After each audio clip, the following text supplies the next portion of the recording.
Hi friends, आज मैं एक हार्ट फेल्यूर के केसेस में इस्तेमाल किए जाने वाले इंजेक्शन का रिव्यू करने जा रहा हूं। गिरे हुए ब्लड प्रेशर को ऊपर उठाने के लिए भी जनरली इस इंजेक्शन का इस्तेमाल करने की एडवाइस की जाती है। Dobunex 250 milligram injection brand name से यह मार्केट में उपलब्ध होता है। VHB लाइफ साइंसेस लिमिटेड के द्वारा इसका प्रोडक्शन किया जाता है। कीमत की अगर बात करें तो 1 ml का एक प्रीफिल्ड सिरिंज मार्केट में 457 रुपीज़ का उपलब्ध होता है। फ्रेंड्स, अगर अभी तक आपने मेरे चैनल को सब्सक्राइब नहीं किया है तो प्लीज़ चैनल को सब्सक्राइब कर लें। बेल आइकन को भी प्रेस करें ताकि आने वाले सारे वीडियोस के नोटिफिकेशंस आप तक आ जाएं और आप मेरा कोई भी वीडियो को मिस ना करें। अगर आपने इस प्रोडक्ट को या इस मेडिसिन को इस्तेमाल किया है या आपके साथ या आपके किसी पेशेंट के साथ यह मेडिसिन इस्तेमाल में आई है और उसका क्या एक्सपीरियंसेस रहा है, कमेंट सेक्शन पर लिखकर मुझे ज़रूर बताएं। आइए फ्रेंड्स, वीडियो शुरू करते हैं। सबसे पहले देखते हैं इसके कंपोजिशन या इसके कंटेंट के बारे में। तो फ्रेंड्स, इसमें डोबुटामाइन 250 मिलीग्राम की मात्रा में उपलब्ध होता है। अब देखते हैं फ्रेंड्स इस मेडिसिन या इस इंजेक्शन से जुड़े कुछ अन्य वैकल्पिक ब्रांड्स के बारे में। तो फ्रेंड्स, डोटामाइन 250 मिलीग्राम इंजेक्शन जिसे नियॉन लेबोरेटरीज लिमिटेड के द्वारा बनाया जाता है। डोबुटाम 250 mg इंजेक्शन जिसे यूनाइटेड बायोटेक प्राइवेट लिमिटेड के द्वारा बनाया जाता है। डोबुसेफ 250 mg इंजेक्शन जिसे VHB लाइफ साइंसेस द्वारा बनाया जाता है। डोबूरान 250 mg इंजेक्शन जिसे VHB लाइफ साइंसेस लिमिटेड के द्वारा बनाया जाता है। और डोबियर लाइफो 250 mg इंजेक्शन जिसे चंद्रा भगत फार्मा प्राइवेट लिमिटेड के द्वारा बनाया जाता है। फ्रेंड्स, मार्केट में मिलने वाले सेम कंपोजिशन के साथ उपलब्ध कुछ ये ऐसे डिफरेंट ब्रांड्स होते हैं जिन्हें आप इस मेडिसिन के न मिलने की स्थिति पर भी परचेस कर सकते हैं, अपना काम चला सकते हैं। आपको इफेक्ट सेम मिलेगा क्योंकि इनके अंदर का जो साल्ट या मॉलिक्यूल होता है वह सेम होता है। अब देखते हैं फ्रेंड्स इस मेडिसिन के कुछ प्रमुख इस्तेमाल के बारे में। तो फ्रेंड्स, इस इंजेक्शन का प्रमुख इस्तेमाल हार्ट के फेल्यूर होने में गिरे हुए रक्तचाप को ऊपर उठाने के लिए किया जाता है, यानी इस मेडिसिन को लो बीपी के केस में दिया जाता है। अब फ्रेंड्स, हार्ट फेल्यूर और हार्ट अटैक जनरली एक ही समझा जाता है, परंतु दोनों चीज़ें अलग अलग हैं। इन दोनों में क्या डिफरेंस होता है, हार्ट फेल क्या कहलाता है और हार्ट स्ट्रोक क्या कहलाता है, इसे आप मेरे चैनल पर वीडियो सर्च आउट करके चेक कर सकते हैं। अब देखते हैं फ्रेंड्स इस इंजेक्शन के कुछ साइड इफ़ेक्ट के बारे में। तो फ्रेंड्स, ब्लड प्रेशर का बढ़ जाना और नींद आने में कठिनाई का होना इसके कुछ कॉमन साइड इफ़ेक्ट के रूप में देखे गए हैं। अब देखते हैं फ्रेंड्स इस इंजेक्शन को इस्तेमाल कैसे करना चाहिए।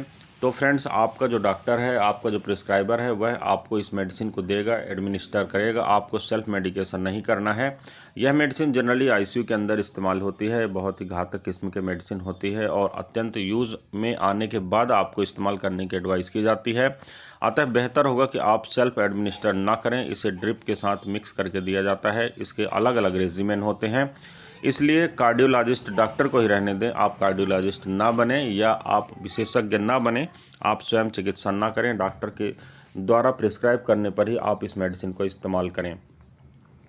अब देखते हैं फ्रेंड्स यह मेडिसिन काम किस तरह करता है। तो यह इंजेक्शन एक सिम्पैथोमिमेटिक एगोनिस्ट होता है और जो हार्ट के रिस्पांस होता है उसकी एक्टिविटी जो होती है उसके रिसेप्टर्स की एक्टिविटी को बढ़ाता है, जिस कारण यह मेडिसिन वर्क करती है। हार्ट के जो पंप करने की एक्टिविटी होती है उसे इफ़िशियंट बनाता है, उसे स्ट्रेंथ पहुंचाता है, उसे ताकत प्रदान करता है और जो पंपिंग कैपेसिटी होती है उसको बढ़ाता है, जिसके कारण हार्ट जो फेल्यूर हो रहा होता है उससे बच जाता है और आप एक अच्छी स्थिति में पहुंच जाते हैं।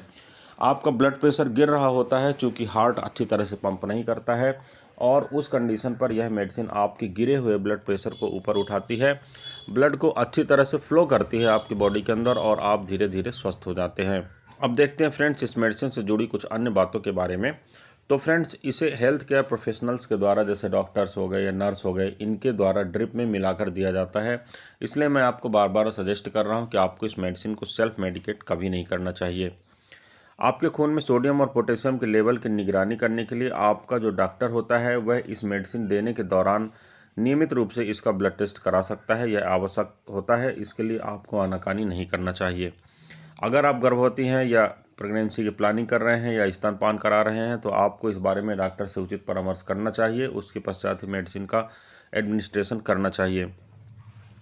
इस मेडिसिन की अगर कोई डोज आपसे मिस हो गई है तो जनरली ऐसा होता नहीं है, क्योंकि ये सेल्फ एडमिनिस्ट्रेशन की मेडिसिन नहीं है। हॉस्पिटल में आपको एडमिट करने के बाद ही ये मेडिसिन का डोज दिया जाता है। कोई डोज अगर नर्स या किसी भी हेल्थ केयर प्रोफेशनल के द्वारा मिस हो गया है तो यह वह ही डिसाइड करेगा कि आगे आपको क्या करना है। आपको किसी भी प्रकार का एक्शन लेने की आवश्यकता नहीं है। अब देखते हैं फ्रेंड्स इसके कुछ सेफ्टी फीचर्स के बारे में। तो फ्रेंड्स, अल्कोहल के साथ इस मेडिसिन को इस्तेमाल जनरली नहीं करना चाहिए, क्योंकि किसी भी प्रकार के इंटरेक्शन हो सकते हैं।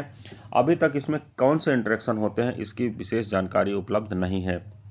गर्भावस्था और स्तनपान के बातें मैंने आपको पहले ही बता चुका हूँ।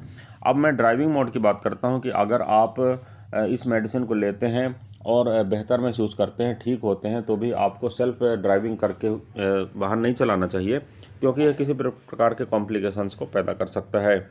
किडनी और लीवर रोग से जुड़ी किसी समस्या का सामना अगर आप कर रहे हैं तो आप अपने डॉक्टर से उचित परामर्श करें, इसके पश्चात ही मेडिसिन का सेवन करें। तो फ्रेंड्स, ये था एक छोटा सा रिव्यू मेडिसिन के ऊपर।